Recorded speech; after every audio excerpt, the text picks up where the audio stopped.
ito. So, kung tatanungin nyo kung talaga bang nakakapagpaputi siya, siguro, ang masasagot ko sa inyo is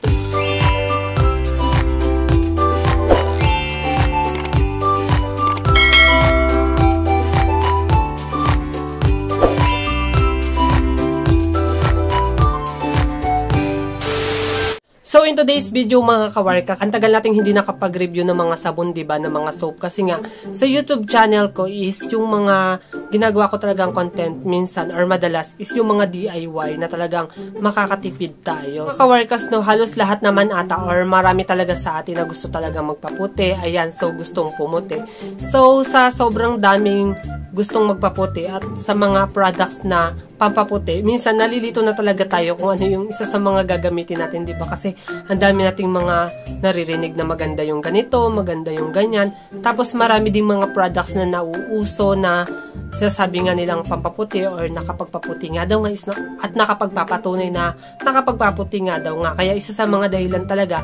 Kaya minsan nalilito rin tayo kung ano yung pipiliin natin na products, kung ano ba yung maganda, kung ano ba talaga yung effective. Sa mga products naman kasi, it depends naman kasi yan sa ating mga balat kung mahihiyang talaga tayo or kung talagang effective or gagana siya sa atin. So for today's video mga kawarkas, ayan, may isa ako sa inyong share na sabon na talaga namang sobrang nagustuhan ko at sobra talagang ginagamit ko siya ngayon. Ito muna yung ginagamit ko sa ngayon kasi nga sobrang nagustuhan ko talaga siya. Kawarkas, no, hindi na ako sa inyo magpapaligoy-ligoy pa is ito nga yung Silka Shea Butter or Shea Butter. So yun mga kawarkas, no, this is the Silka Whitening Soap, Shea Butter, or yung basa ng iba dyan is Shea, pero sabi nila ang bigas daw niyan is Shea Butter, ganon. So sabi dito mga kawarkas is nourishes daw siya and dermatologist test. Kung mapapansin nyo talaga is dermatology tested siya. Kaya siguro isa sa mga tinatangkilik talaga yung mga Silka products kasi nga isa sa mga dahilan is yung dermatologist tested siya. Kaya makakasigurado talaga tayo na safe siya sa ating mga balat. Ayan, kasi nga dermatology tested siya. Now, this is the Silka Whitening Soap Shea Butter or Shea Butter. Ayan, kasi yung iba talaga ang bigas nila dito is Shea Butter. Pero yung iba naman kasi is Shea Butter. So, ewan ko lang mga kawarkas kung familiar na kayo sa soap na to kasi hindi ko alam kung bago siya or matagal na siya, ganun. Kasi, actually, pumunta lang kasi ako one time sa hypermarket, yun nga. Tapos, nagtingin-tingin ako ng mga soap doon. Then, nakita ko nga doon yung Silka Shea Butter. So, sabi ko, parang bago siya or matagal na ba siya, hindi ko lang napapansin, ganun. Kasi, hindi ko talaga alam, wala talaga akong idea. So, ayun, basta tinry ko lang siya that time na nabili ko. So, yung ganito pala is mabibili nyo ng for only 40 plus, ayan, parang 43 something nung binili ko or 46 pesos, ganun, basta nakalimutan ko. So, yun, sulit na siya para sa 40 plus kasi nga 90 grams na siya.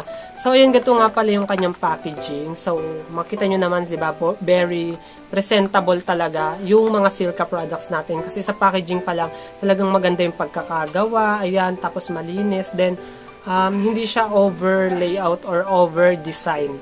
Yun yung isa sa mga maganda sa mga products na to. So, sa likurang bahagi nyo naman, makikita nyo yung mga halal. Then, makikita nyo rin yung corporation niya. Is meron din siyang expiration date.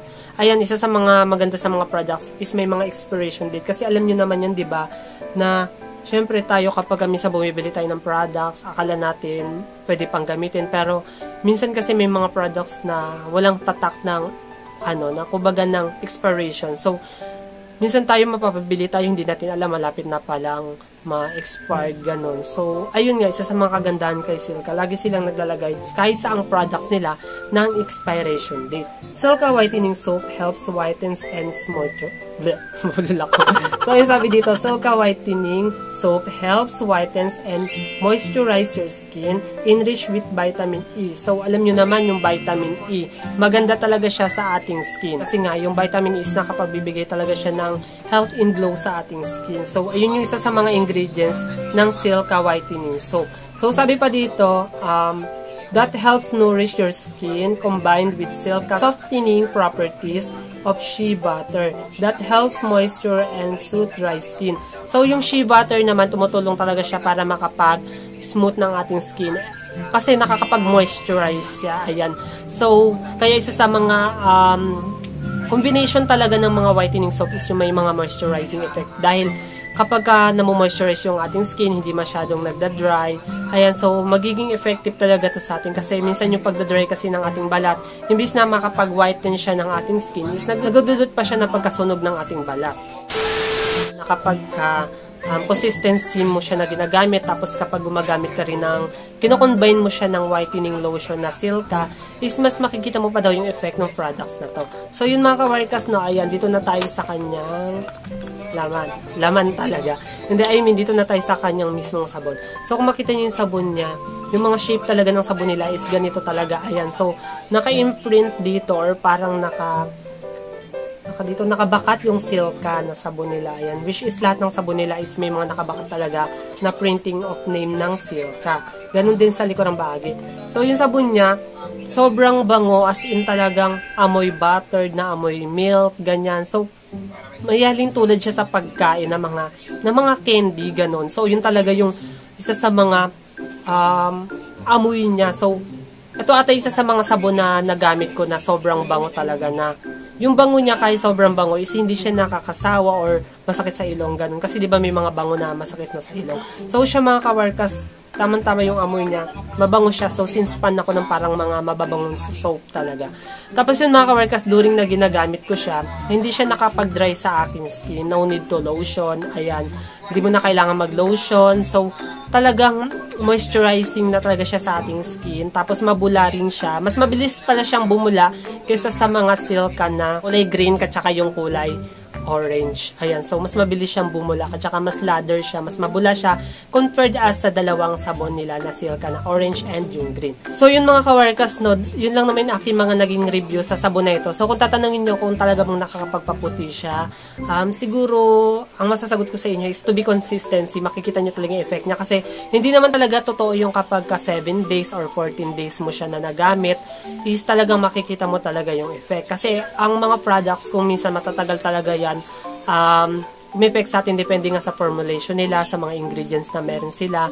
So, nakadepende pa rin din kasi yan sa ating skin kung talaga magiging hiyang tayo, kung e-effect ba sa atin yung isang product. So, legit naman yung whitens niya, hindi nga lang as early as 7 days or 14 days. Makikita nyo siya kapag patuloy nyo siya na ginagamit. Tapos makikita nyo rin yung result niya kapag naglo-lotion kayo ng mga whitening lotion ng Silka. So, yun talaga makikita nyo talaga yung effect niya. So, yun mga kawarkas, no, si Silka is talagang, alam mo yun, yung kahit maraming mga sabon na magsiuso, ayan, mag-trending na talaga nakapagpaputi dito. So, si Silka kasi, di ba, alam niyo yung parang walang kamatayan yung ano ko ba sasabihin sa inyo? So, si Silka kasi, di ba, alam niyo yung parang magmula, magpahanggang ngayon. So, siya yung isa sa mga sabon na talagang pag sinabi natin na Silka, ayan, kilala yung brand, kilala yung tatak. Kasi nga, hindi lang dahil din kasi sa matagal na si Silka. Kasi si Silka kasi, mga kawarkas, is isa siya sa mga products talaga na nagbibigay talaga ng promising kung ano yung kiniklaim nila na nakapagpapaputi or nakapagpakinis or nakapag-moisturize ng balat. Ayan, so isa sa mga kilala si Silka dahil nga sa kanyang mga magagandang effects sa ating balat or sa ating skin. So, yun lang naman mga kawarkas yung naging review ko this product. So, ayun, legit siya na nakapagpaputi. Basta as low as consistency talaga, nagagamitin nyo siya. So, yun lang naman mga kawarkas yung aking naging review sa sabon na to. Ayan, so kung ikaw nga ay bago lamang sa aking YouTube channel at kung gusto mo ng mga ganitong mga klaseng mga video, huwag mo makalimutan mag-subscribe sa aking YouTube channel at i-hit mo na rin yung notification bell down below para lagi ka nakapa-updated sa tuwing tayo may mga bagong video. So, thank you for watching mga kawarkas. See you in our next video. Bye!